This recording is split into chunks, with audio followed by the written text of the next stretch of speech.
Bom dia, meus amados, bom dia, meus príncipes, minhas princesas, filhos de Deus Todo-Poderoso. Aleluia, nós estamos aqui nesta manhã, mais uma vez, dando início da terceira parte do livro de Moisés, onde ele tira o povo da escravidão, da terra do Egito e leva para a terra prometida que manda leite e mel. Aleluias, bom dia, meus amados. Na mesma noite que começaram da Páscoa, eles começaram também a sua viagem para a terra prometida. Eles comeram na Páscoa e tudo pronto para sair para a terra de Canaã. Por causa do Cordeiro de Deus crucificados, estamos no caminho que vai para a terra prometida. Celestial ou Canaã celestial, estamos viajando agora numa terra, mas um dia chegaremos à nossa terra celestial, onde moramos para sempre. A viagem começada em Êxodo 13 fala, amado. A Bíblia diz que em Êxodo 32, 11, que Deus tiraste da terra do Egito com grande força e com fortes mãos. O seu povo, Israel, foi salvo da escravidão do Egito pelo grande poder de Deus. Começou o seu andar com o seu Deus. Agora Deus santificou os primogênitos para o seu serviço. Isto foi uma coisa justa e certa, porque os tinha poupado lá no Egito. E os salvos, pela graça de Deus, são separados para ser servo de Deus. E o Senhor deu para eles uma coluna de nuvens para guiá-los de dia e uma coluna de fogo para guiá-los de noite. A coluna de nuvens ou colunas de fogo sempre ficou na frente para guiá-los pelo caminho certo. Isto simboliza o Espírito Santo, que guia os remidos pelo caminho de Deus. E os salvos têm um guia fiel e infalível para guiá-los sempre e continuadamente pelos caminhos certos de Deus. Romanos 8,14 tem falando um pouco destas palavras também. A travessia do Mar Vermelho, Êxodo 14.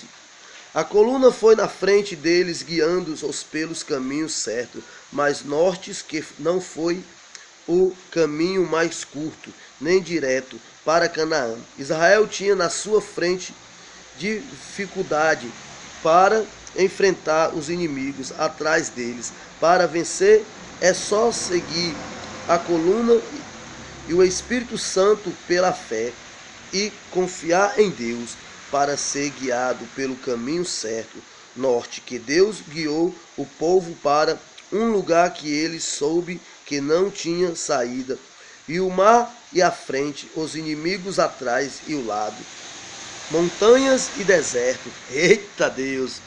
Deus bota a gente na prova, irmão, que é para mostrar que ele é Deus.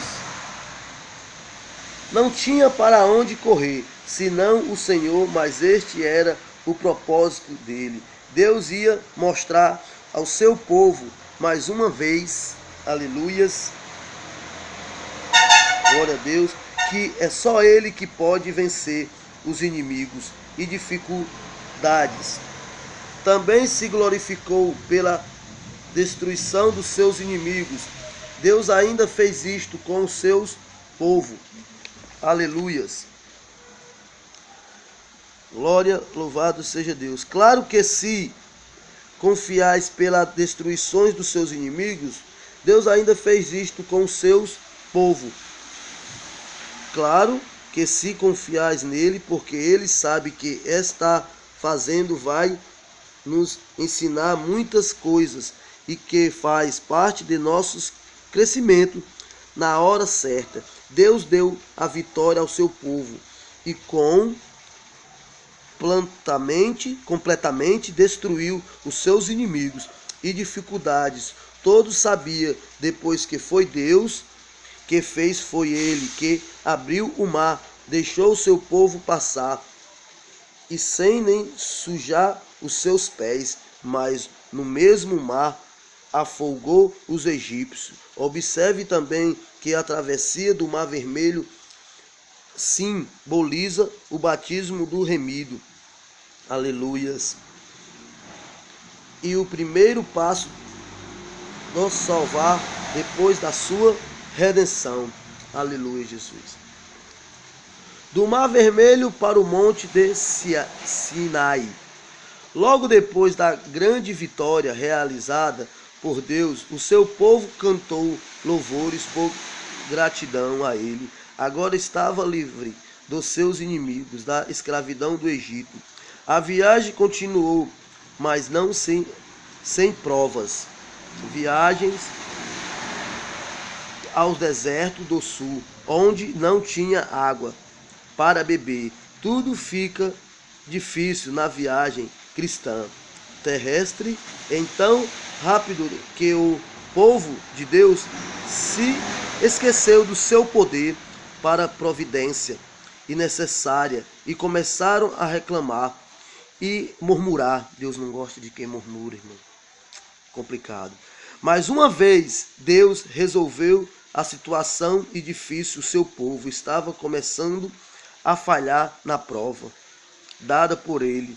Cuidado com as murmurações. Quando Deus nos coloca à prova, continuarás viajar até além.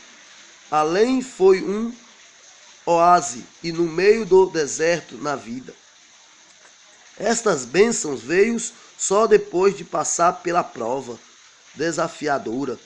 Partindo de Eliam, chegaram ao deserto de Sim. Aqui o povo de Deus achou outra razão para reclamar e murmurar. Desta vez foi sobre a comida. Eles ficaram lembrando do Egito e das comidas de lá. Veja só que coisa envergonhosa, irmão. Se lembrar do passado só vai fazer mal para a tua vida. Coisas envergonhosas. Ficar sem lembrando da vida passada, mundana e das coisas do mundo, com desejo. Isso mostra que o povo de Deus não é perfeito. Ainda na sua carne tem de sujeitar-se a Deus em tudo para não deixar a carne tomar conta da vida mostrada. Não também que Deus é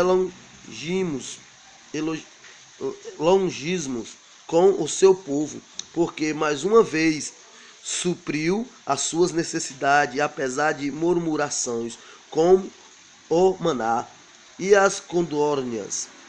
Observe que a palavra maná deriva do hebraico. Maná significa que é isto. O Novo Testamento diz claramente que o maná simboliza Jesus Cristo, é comida espiritual e do povo de Deus, e só Jesus Cristo que pode satisfazer a fome espiritual que o povo tem de Deus. Jesus Cristo é o verdadeiro pão dado pelo Pai do céu.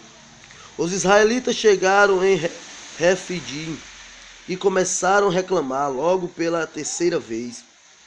De novo foi por causa da falta de água. Em vez de orar a Deus, confiar nele para suprir as necessidades, reclamaram. E o Senhor mandou Moisés ferir a rocha no monte de Horebe, em Sinai, e saiu bastante água para saciar a sede de todos. A rocha fala de Cristo também, em Coríntios, 1 Coríntios 10, 4. E só Cristo que pode saciar a sede espiritual do seu povo. Enquanto Israel estava acampando em Refide, foram atacados pelos malequitas. 17, do 8 ao 16.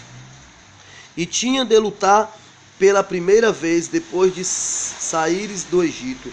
O povo de Deus tem que lutar contra os inimigos. Deus não seja enganado. Temos os inimigos e eles vão nos atacar. Muitas vezes durante a nossa vida, Deus luta com ele e nos deu a vitória. Note que Moisés ficou na frente da luta, levantando as mãos aos céus, mas ele não podia continuar. Olha aí, irmão, como é forte agora que fala sobre os nossos pastores, sobre os nossos líderes espiritual, eu creio, né? Aleluia, louvado seja Deus. Vamos lá, né? Sem a ajuda do povo de Deus, um pastor fica na frente do povo de Deus, liderando e lutando, mas sem a ajuda do povo de Deus, ele vai se cansar, enfraquecer. Depois de um tempo, ele precisa de ajuda do povo de Deus para continuar. A obra é toda o povo de Deus. Está a verdade, mostra também em Êxodo 18, 13 ao 27. É forte, irmão. Glória a Deus. Aleluia. Vamos lá. Louvado e exaltado seja esse Deus Todo-Poderoso, né, irmão? Aleluia. E vamos ler agora o que é mais fundamental, muito forte, e que a gente vai dar continuação, desse terceiro vídeo, a história de Moisés. Mas vocês têm que se inscrever e mandar o seu likezinho para a gente dar continuidade, porque agora vai ser a parte mais forte.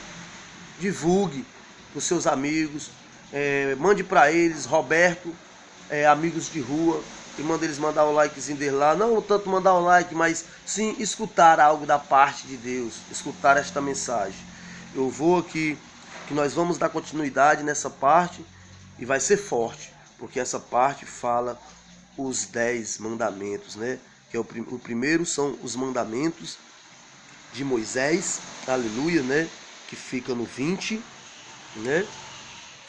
Pois nós estamos esperando pelo seu apoio. Fica na paz, Deus abençoe. Um bom dia, que fique na paz de Deus.